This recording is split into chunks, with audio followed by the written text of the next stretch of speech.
Welcome, guys, to the first episode of my new podcast called The Austin Bradsher Show.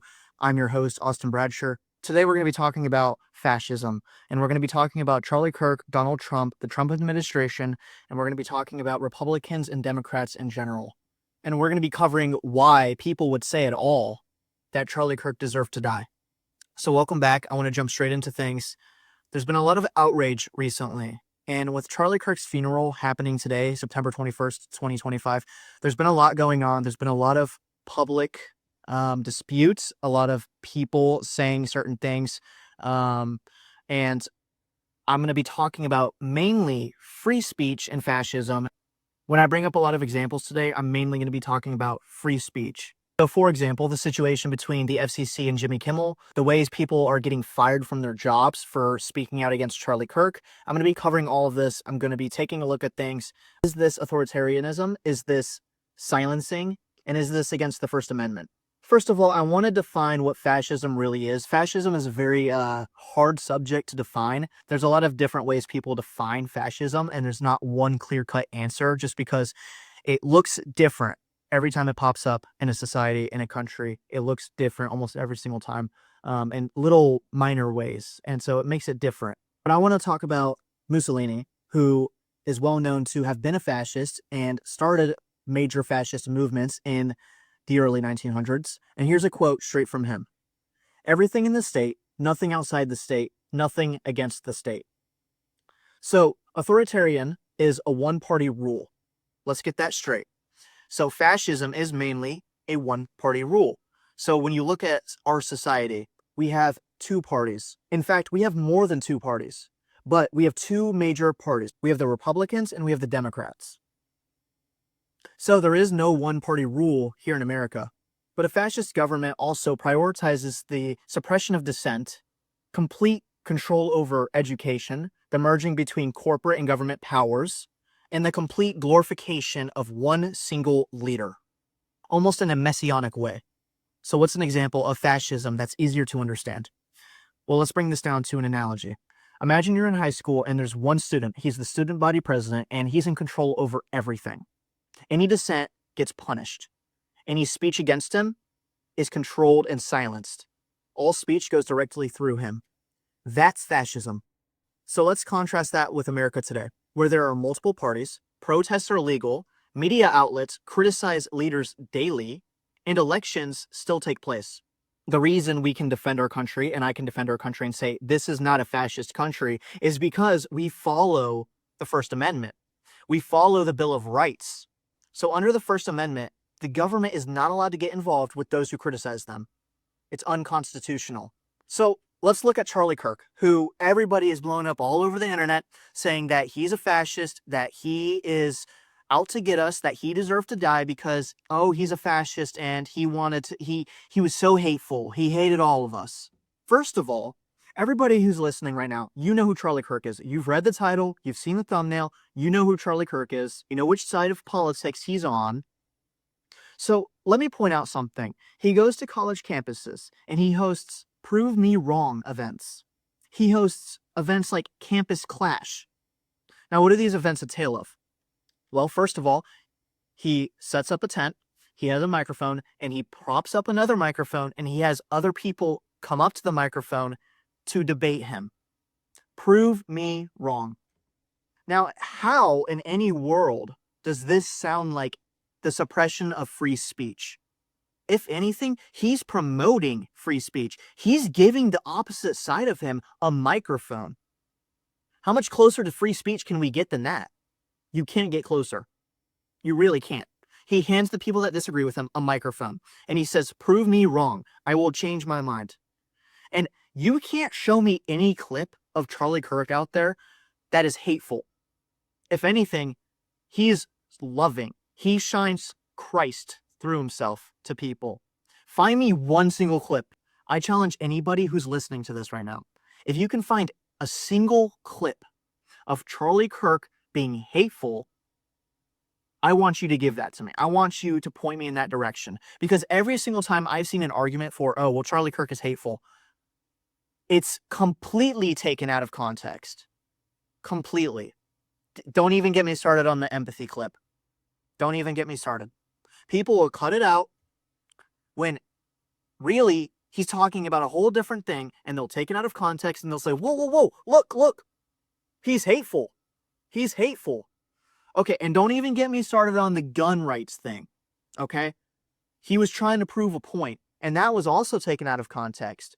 Prove me wrong. Prove me wrong in the comment section. If you disagree with me, prove me wrong. Do it, because I've seen the full clips. I understand what he's talking about. He's not trying to silence those who disagree with him. He's encouraging them to step up and change his mind.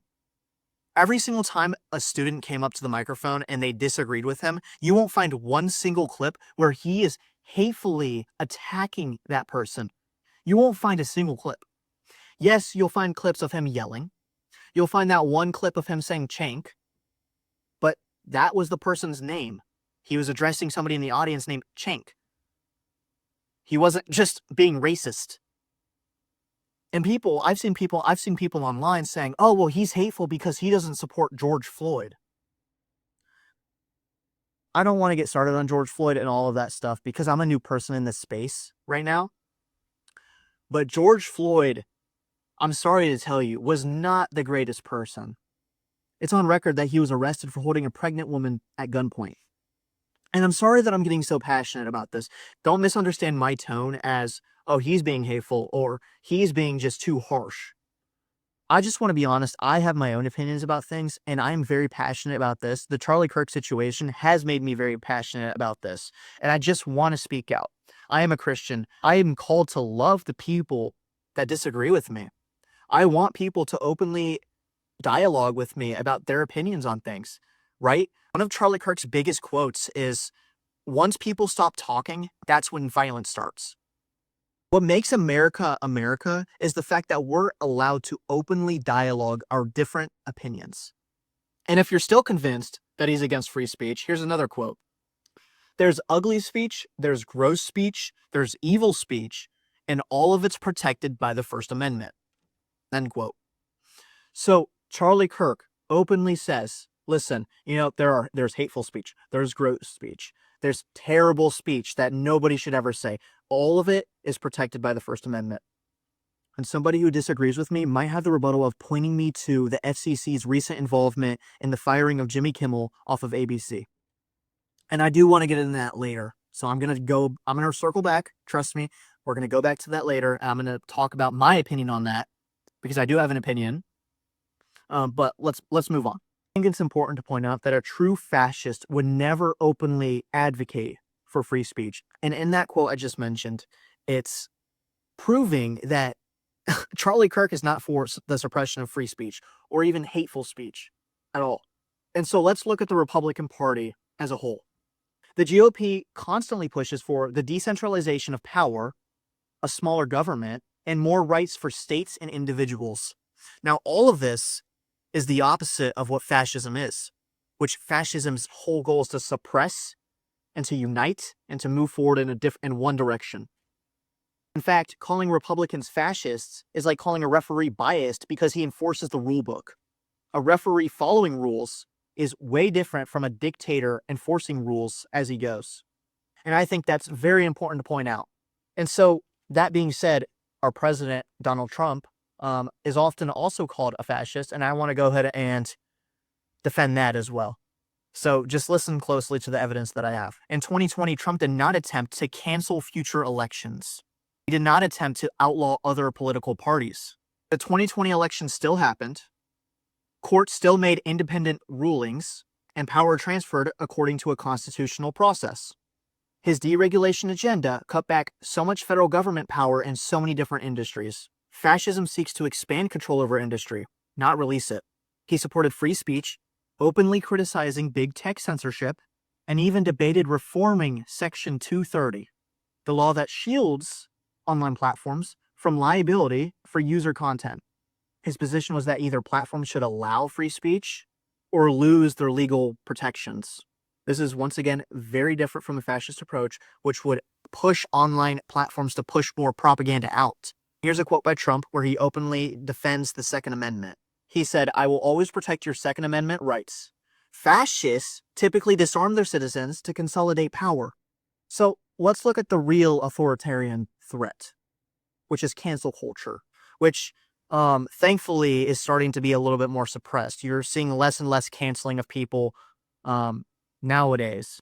But back in 2020, when BLM was going at it, there was so much cancel culture. Everybody who spoke out and disagreed with anything was immediately silenced and erased from the internet. It was insane. People were fired from their jobs and banned off of social media for saying stuff like all lives matter, which is apparently controversial nowadays. So that's so controversial. Or even for criticizing looting and rioting. Openly criticizing violence would get you suppressed and silenced. Big Tech actively removed posts that questioned the mainstream narrative. The First Amendment guarantees and gives us the right to free speech, to be able to speak our mind without the suppression of government. It says directly in the First Amendment, Congress shall make no law respecting an establishment of religion or prohibiting the free exercise thereof, or abridging the freedom of speech, or of the press, or of the right of people peaceably to assemble and to petition the government for redress of grievance. End quote. So, cancel culture is not technically the government. The government is not canceling people or silencing people, even now, and it wasn't doing it back in 2020. But cancel culture creates a chilling effect that pressures people into silence. True freedom requires not just legal protection, but also a society that allows disagreement, that allows other opinions to exist, that allows conversation and debate. And now I want to get into the Jimmy Kimmel thing. The FCC, so Brendan Carr, there's a lot of controversy right now. This happened a few days ago. Jimmy Kimmel went on air, started his show, and said some pretty controversial things about Charlie Kirk, pretty much mocking the situation, and I'm going to go ahead and play the clip. So, some new lows over the weekend with the MAGA gang desperately trying to characterize this kid who murdered Charlie Kirk as anything other than one of them and doing everything they can to score political points. Between the finger pointing, there was grieving. On Friday, the White House flew the flags at half staff, which got some criticism. But on a human level, you can see how hard the president is taking this. My condolences on the loss of your friend Charlie Kirk. May I ask, sir, personally, how are you holding up over the last day and a half, sir? I think very good. And by the way, right there, you see all the trucks? They just started construction of the new ballroom for the White House, which is something they've been trying to get, as you know, for about 150 years. And it's going to be a beauty. Yes. He's at the fourth stage of grief, construction. There's demolition, construction. This is not how an adult grieves the murder of someone he called a friend. This is how a 4-year-old mourns a goldfish, okay? And it didn't just happen once. Well, I heard it. I was in the midst of, building a great, for 150 years, they've wanted a ballroom at the White House, right? They don't have a ballroom. They have to use tents on the lawn for President Xi when he comes over. If it rains, it's a wipeout. And so I was with the architects that would design. It's going to be incredible. And they came in, they said, Charlie Kirk is dead. I didn't know what they meant. I said, what do you mean dead? Charlie Kirk was shot. And they thought he was dead because it was so horrific, And I said, dead. And then we installed the most beautiful chandelier. Your sponsors, you wouldn't believe. There's something wrong with him. There really is. I mean, So you guys saw the clip. He openly criticizes Trump's reaction to Charlie Kirk a day later, mocks the situation, and it's really just disgusting, right? It's very, very, very disrespectful. And I obviously do not condone that at all. And now I'm going to play a clip of what Brendan Carr, the chairman of the FCC, and what he had to say on Benny Johnson's podcast about Jimmy Kimmel. Take a look at this. When you look at the conduct that has taken place by Jimmy Kimmel, it appears to be some of the sickest conduct possible. As you've indicated, there are, avenues here for the FCC. So there are some ways in which I need to be a little bit careful, because we could be called ultimately to be a judge on some of these claims that come up. But I don't think this is an isolated incident. I mean, you go back to Representative Swalwell, and he had a tweet out last week where he was saying that, emphasizing that Charlie Kirk's killer was a straight white male from a Republican family that voted for Donald Trump. In some quarters, there's a very concerted effort to try to lie to the American people about the nature, as you indicated, one of the most significant, newsworthy public interest acts that we've seen in a long time. And what appears to be an action by Jimmy Kimmel to play into that narrative that this was somehow a MAGA or Republican motivated person. If that's what happened here with his conduct, that is really, really sick. And I've been very clear from the moment that I have become chairman of the FCC. I want to reinvigorate the public interest. And what people don't understand is that the broadcasters, and you've gotten this right, are entirely different than people that use other forms of communication. They have a license granted by us at the FCC, and that comes with it an obligation to operate in the public interest. And we can get into some ways that we've been trying to reinvigorate the public interest and some changes that we've seen. But frankly, when you see stuff like this, I mean, look, we can do this the easy way or the hard way. These companies can find ways to change conduct, to take action, frankly, on Kimmel, or, there's going to be additional work for the FCC ahead. So taking a look at that, the Federal Communications Commission's whole job is to make sure that what's shown on TV is appropriate, right? Is not condoning violence or advocating for violence, is not showing things like nudity or anything sexual like that. It's promoting a pretty fair and constitutional environment as far as TV goes. Now, this is where it gets a little gray. Free speech is allowed, right? Difference of opinions is constitutional, protected by our First Amendment. When I take a look at Jimmy Kimmel's monologue, it doesn't strike me as condoning violence in any way. It, yes, is mocking, yes, is disrespectful. I personally don't condone it. I don't like Jimmy Kimmel. I'm glad he was taken off air, but I also advocate for free speech. I want there to be difference of opinions. I don't want there to just be conservative opinions and the silencing of anything else that disagrees, because that is fascism.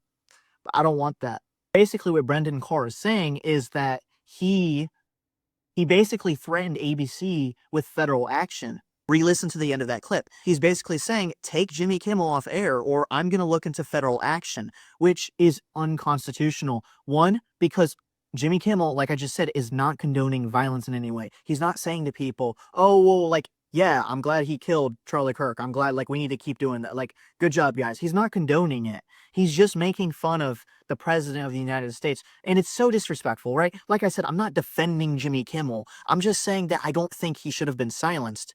It'd be different if Brendan Carr came out and said that ABC fired Jimmy Kimmel because his show and his ratings were going downwards. That'd be fair.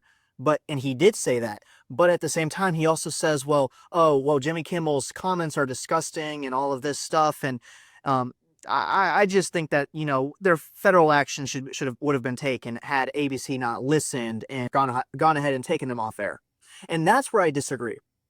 I agree with the fact that, his ratings were bad and, yeah, sure. That's a good reason. Take him off air because we're losing money. But to come out and say, no, he's condoning violence, which he isn't condoning violence, and suppressing his speech, that's wrong. And threatening federal action, that's completely wrong, in my opinion, because that's unconstitutional. There's not a good reason for it. And so let's take a look at people losing their jobs because of what they're saying about Charlie Kirk. And here's the thing. Now, if people say, why are you guys getting people fired from their jobs for their freedom of speech when they're saying, they disagree with Charlie Kirk and he deserved to die and all of this stuff? That's just freedom of speech. That's just, people's opinions. And the reason I actually do condone people getting fired, I do think that there's a fine line. People getting fired from their jobs solely because they come out and they say, I didn't agree with Charlie Kirk. If that's all they say, that's fine.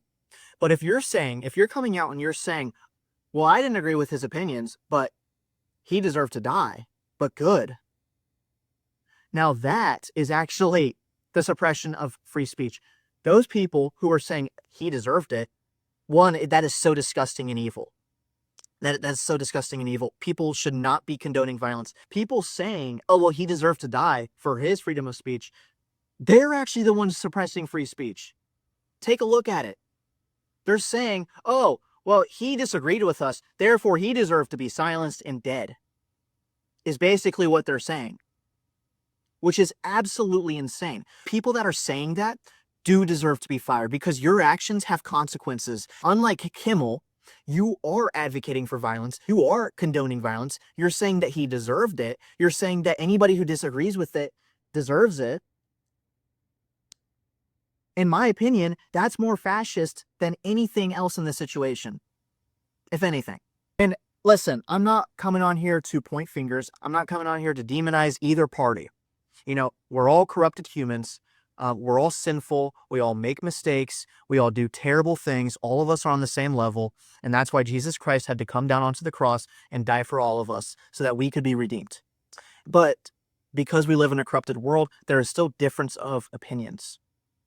I want to spread my best knowledge of truth and what all evidence points towards. That's my goal. I look at all this through a biblical lens. Let's take a look at Ephesians 4:15. Instead, speaking the truth in love, we will grow to become in every respect the mature body of him who is the head, that is, Christ.